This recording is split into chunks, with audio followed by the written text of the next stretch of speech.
Hey everybody, I'm Cody. I'm Lyle. And you know, Halloween is upon us. It's getting here real quick. God, it feels like it was just New Year's Day. Yeah, it really does. Yeah. It feels like it was Halloween 2016. Yeah. It's crazy. It's insane how, when you get older, how fast it goes. But you know, lots of things come with Halloween, whether it be your... Ghosts? Yeah, ghosts. Whether it be pumpkin spice drinks, or autumn leaves falling, or candy. You know, one thing that's always constant, you know, at least with our generation and everything, is horror films. Yeah. We, not even really horror films, just, you know, seasonal Halloween films in general. Yeah. From, you know, they're family friendly to just downright terrifying. Yeah. You know, their movies, it's almost like Christmas time. It's the anti-Christmas season. Exactly. Yeah. Yeah, it could range from a Disney Channel movie to an old school classic horror movie, Universal monster movie, to slasher movies, to, you know, ghost movie, anything. Exactly. Really, like... Killer doll movies. Killer doll movies, yeah. Creepy bastard. Yeah. Yeah, so it's just something every year, there's certain movies we have to watch around this time of year, and that's what we're here to talk about. Exactly. So right now we're going to be talking about our personal top choices to watch during Halloween season throughout the month of October. Yep. So why don't you go first? The first one is, I'm going to start very light, very kid-friendly. It's Halloween Town. Oh, yeah. Anybody our age that watched Disney Channel when they were a kid, you know what Halloween Town is. Don't pretend like you didn't like it. You loved Halloween Town when you watched it. It does a fantastic job of catching the innocent vibe of Halloween for kids. The monsters in it look fantastic. There's a little, for kids, there's a little frightening moments, but as an adult, you're like, it's not scary. But it's enough. It's nostalgic. It's nostalgic, yeah. It's so the movie is about a girl named Marnie and her family. Her mom won't let them celebrate Halloween at all, and she doesn't know why until her grandma shows up one Halloween, and she discovers that they are actually witches. So being a typical teenage girl, she totally disobeys her mom and sneaks off to follow her grandma to Halloween Town, and that's where the story takes place, basically. And not Nightmare Before Christmas Halloween Town. No, yeah. What's awesome, too, is it was filmed in St. Helens, is that what I say? Oregon. And every year around Halloween time, they redecorate it as Halloween Town. Cool. So fans always flock to there. I think last year, the girl that played Marnie, Kimberly J. Brown, she was there on opening day talking to fans and everything. And that's cool. It's fantastic. It's got a cult following for anybody that was our age watching Disney Channel, and it's definitely something when I have kids, or even if I don't have kids, I'm going to keep watching every Halloween just to get that nostalgic feel. Definitely. Yeah, you know, when I think of like nostalgic movies around this time for me, you know, definitely the family-friendly ones. I always think of like the ScoobyDoo movies. Like ScoobyDoo and Zombie Island, ScoobyDoo and the Witch's Ghost, which is probably the best. I will fight anyone who disagrees. ScoobyDoo and the Witch's Ghost is the best Scooby-Doo animated film. There's no Scrappy-Doo, none of that bullshit. No, like, I mean, Tim Curry's in it, for God's sakes.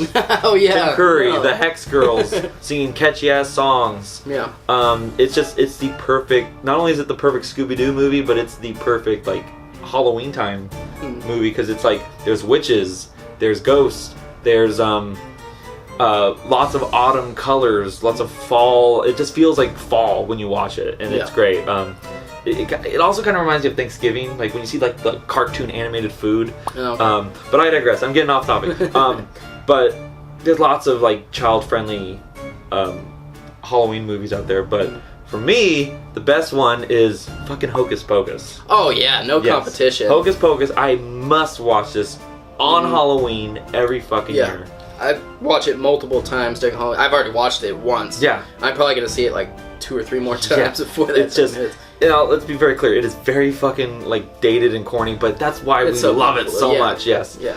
For those of you who haven't seen it, it's about these 3 sisters who were witches back in the colonial times were hung for killing children, and then they cast a curse on the town, but basically it says whoever lights this black flame candle, a virgin, yes, will, you know, bring them back, basically. And yeah, some numbskull 90s kid trying to impress a girl lights the candle and fucking brings them back. Yeah. And it is, goddamn, it's just a fun movie. Yeah, oh, for sure. She was hot. I would have lit that candle too. I know, right? Yeah. You know, it's very dated. It's very 90s. But God, my God, it's just so fun and delightful, entertaining. It is corny as all hell. I mean, it's a movie where three witches get up and start singing. Fucking I put a spell on you. Yes, fucking. Oh my God, and like everyone just goes with it and just starts dancing and having fun. It's that kind of movie. Yeah. It's hilarious. It's heartwarming. And it is kind of scary. And you know, it's funny because a lot of people will think like when they make lists of like perfect Halloween movies, movies that represent Halloween, I would definitely say Hocus Pocus because there's kids in costumes everywhere. There's pumpkins, jack-o'-lanterns, fall colors, graveyards, witches, zombies. With Doug Jones plays an amazing zombie in it, and it looks so cool. Yeah. Black cats. Yeah, black cats that talk. Thackeray Binks. Every 90s kid that grew up with this knows what I'm talking about, and they all know, like, you have to watch this fucking movie around this time of year. It's become an internet meme. You know, it's like, when I see Christmas decorations out before October, like, this is the face you make. Shit like that. One quick, one thing I forgot to mention about in our last video, you know, Disney, even though we'll talk about that in a little bit, they know people love this movie, especially people who live through it. Disney World, they do the Hocus Pocus thing. Yeah, that's awesome. They bring out the Sanderson sisters, and they interact with the villains like as a stage show. They are the main event. Yeah. Holy shit. Which is, I mean, hilarious by itself that it's made by Disney because you mentioned they're killing kids. They're sucking the life out of kids. A virgin has to light the candle. He gets picked on for being a virgin the whole movie. And mean-spirited, yeah. You're watching Disney Channel and the little mouse thing. But it's awesome. It's still innocent, even though it has that adult humor. It just it mixes it so well that it's definitely a must-watch every Halloween season. Go ahead and mention it. I know you are. This was literally just announced yesterday. Disney. You own so many good properties and you've made so many good movies. What made you lose your goddamn mind and decide to remake Hocus Pocus on Disney Channel? Not just as a remake. First of all, we don't need a goddamn remake. Just show the movie every year. And second of all, why is it gotta be a Disney Channel remake? You're gonna strip the child killing. You're gonna strip the virgin lighting the candle, the occasional swear words, the sexual innuendos.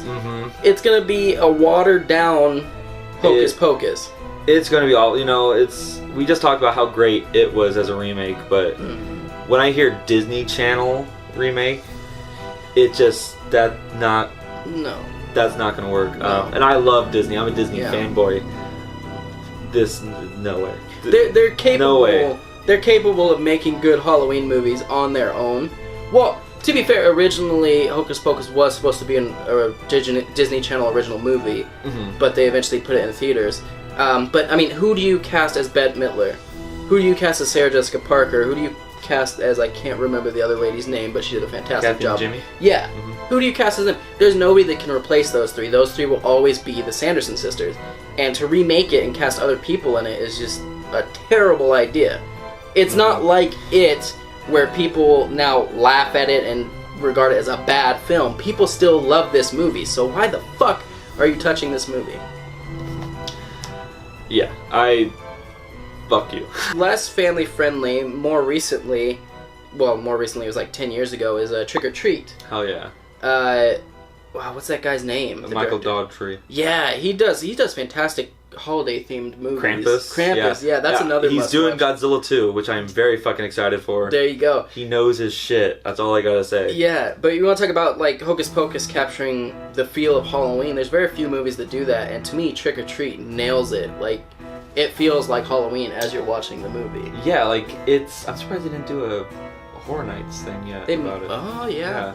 Because everything you know and love about Halloween is in this movie, whether it be a slasher killer or witches, werewolves, poison candy, all those urban legends that you hear about Halloween time, kids knocking jack-o'-lanterns over and crazy shit like that. Like, Trick or Treat is basically the essence of Halloween itself. Yes. And even, what's his name who's a little kid? Sam. Mm-hmm. He is Halloween itself. I still think Jack Skellington is the fucking mascot of Halloween nowadays, but Sam's pretty damn close. Yes. It's Jack Skellington, Sam, and then someone who we'll mention later. Yes. Those are the three icons of Halloween. And I feel like I say that about Sam, but it's kind of still a cult film. There's a lot of people that haven't seen Trick or Treat. But a lot of people have seen it, and a lot of people love it.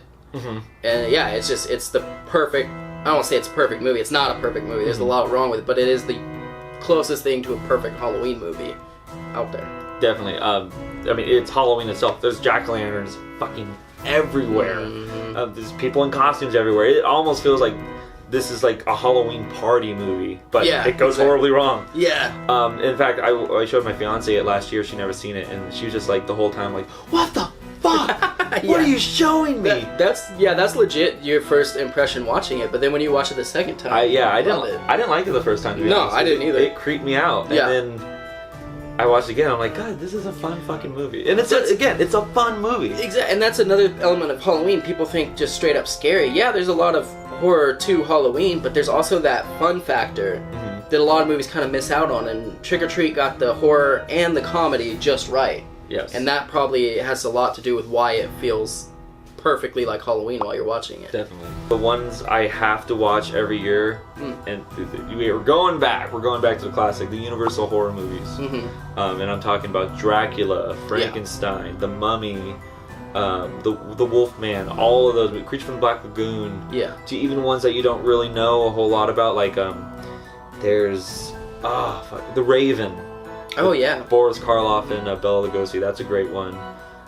The Old Dark House is another good one. Just, this is where it all started. And so I feel like this is the perfect time to go back and watch those movies. I mean, you see these characters everywhere on cereal boxes. And you go to theme parks, you see them parodied on TV, in cartoons and other programming. So it's like, this is the time to honor them. This is where it all started. Right here. So and Frankenstein and Bride of Frankenstein are definitely like the best that those have to offer. So definitely go check them out. Bride of Frankenstein for sure. Before there was a Freddy and a Jason, there was a Dracula and a Wolfman. Those were, without those icons, you wouldn't have these slasher icons. And that's definitely, I wasn't a huge Universal horror or monster fan, but last year I bought a pack that came with like the first of each one, and they're fantastic to watch. If you want straight up horror, these might not be the movies for you. Definitely not. But if you want the atmosphere and something that does capture the feel of Halloween, these are definitely something you should check out. If you want gothic sets and fog and creepy graveyards and stuff like that, definitely watch these, because I love these movies by far. A little more recent, a horror movie that really has nothing to do with Halloween, besides the fact it was released every Halloween for 7 straight years. The Saw movies have a very special place in my heart. When I didn't grow up a horror fan, it wasn't until I was a teenager I started watching scary movies. It started with The Ring and The Ring 2.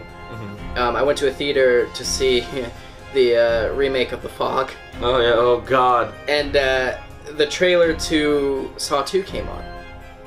Changed my life. Before that, I liked movies, but I never thought of making movies. I went home, rented Saw, we watched it, and throughout the whole movie I'm on edge, and then it ends with the surprise ending. Not gonna give it away. If you haven't seen it, go see it. And I was like, that movie's so damn good. I want to do this. I want to make good horror movies. And then they made sequels. But they still have a very special place in my heart, like the Friday the 13th movies. Well, they're a tradition. Exactly. Every Halloween for 7 straight years they came out, and they got worse and worse, but I still went to the theater and loved every single one of them, except 5. Fuck 5. And it's coming back. There's a new one coming out this Halloween, and it looks better. It doesn't, I wouldn't say it looks as good as the first one. Nothing will ever capture the first one again, but it looks good again. So I have a very nostalgic vibe right now of seeing trailers for that movie, and I'm very excited to go see it again. Yeah, I've seen the first two. And two, like I had to go away because anything with razor blades and needles, I can't fucking stand. Oh, that needle pit scene. Ooh, yeah, exactly. Oh no, see? the razor. No. Ooh, yeah. See. No. So that's definitely if you're a gore hound, definitely that's the movie for you this time of year. Well, and I will say this: it does have a lot of gore, but it does catch a lot of flack that I don't think it deserves. It's not hostile. There's still a story in there. And there's a reason behind why Jigsaw is doing the things he's doing. It's not hostile where it's just, oh, I'm going to torture you just because I love torturing people and I paid for it. So it's I wouldn't categorize it as torture porn, even though there is some torture in it, and I'm sure some sick fuck's getting off to it. But it's still, it's fun to watch sometimes. Exactly. Yeah, so there you have it. Those are our picks for our top movies to watch this time of year. But first, before we end, we should mention that our next video is actually going to be about the movie that you should be watching on Halloween. Yep. And if you haven't seen it, we're going to talk about it right now.